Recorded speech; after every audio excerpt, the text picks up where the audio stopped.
Hi, this is Jay Nelson. Welcoming you to another Friday Fit Tip.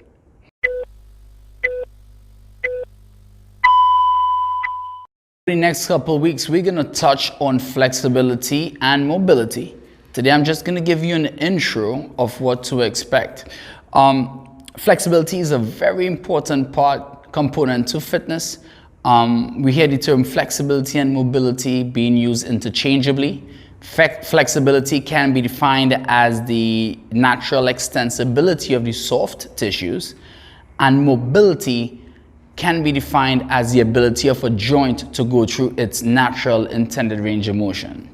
Now, whilst flexibility can affect mobility, there are two other components that also affect mobility positively or negatively, which is joint stability and strength. So you could have a great flexion of the shoulder, and you could have instability of the shoulder and weakness of the shoulder, and that would affect its mobility. So you'll have good flexibility, but then you have poor mobility because of poor neuromuscular control. All right. So with flexibility, the contracting lines of the cell, right? Actin slides over myosin, boom. Sarcomeres meet, they contract. No, there's a little bit of space. It's cross-bridging. It's cross-bridging. That's how the muscles contract, like you make a bicep.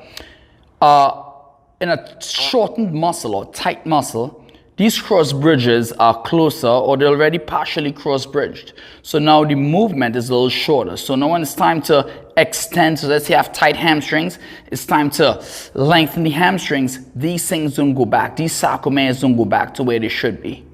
All right?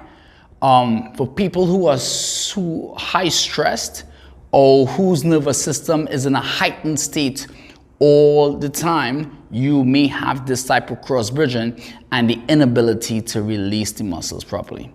This here, let's say we were to do some static stretching, lie on your back, for example, to stretch your hamstrings, that works on your muscle spindles. Now, your muscle spindles respond to two things: length, right, in terms of change of length, and rate in change of length. So meaning that they would respond if you were to put your leg back as in a hamstring stretch, and if you were to push your leg real fast. So change and rate of change.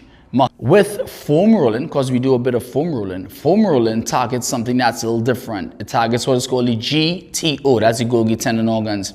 And the Golgi tendon organs have a reciprocal effect. It inhibits, an inhibitory effect on the muscle spindle. So when you foam roll, you activate the GTO, which responds to pressure and how much pressure. All right, so the amount of pressure and pressure activates the GTO. The GTO in turn releases the spindles. That's why foam rolling always comes before stretching. All right, and the different types of stretching is active isolated stretching, where we use the antagonist or the synergist to contract, and that lengthens the antagonist on the opposite side. We'll go through that next week. And then there is dynamic stretching, ballistic stretching. That's what we do when we warm up. We do the movement prep, we pull the knees to the chest.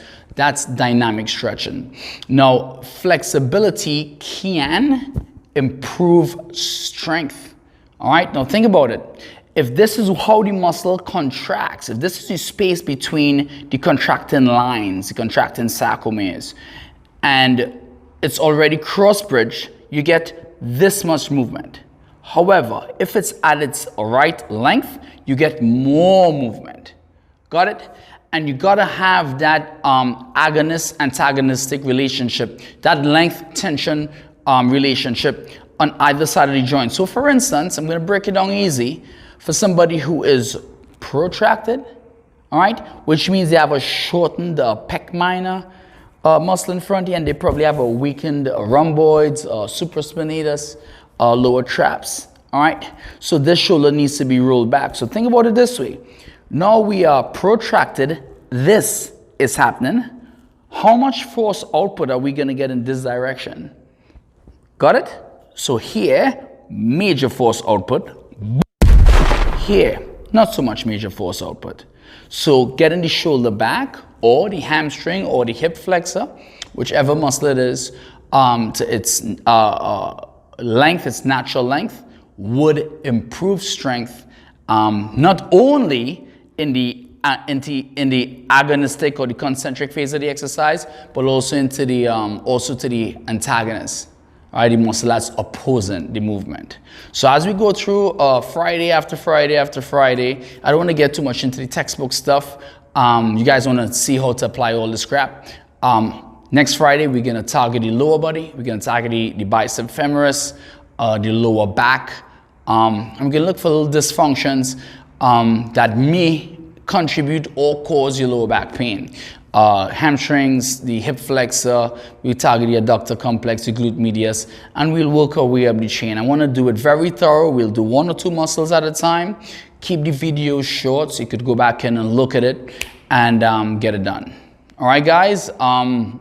This is Jay Nelson. Stay tuned for part 1 of the flexibility series. We're going to work our way from the ground up, and we're going to get you moving, feeling better. Okay, eventually you're going to look better. Move, feel, look better. Got it? Jay Nelson here. Talk to you soon. Have an awesome weekend and stay tuned.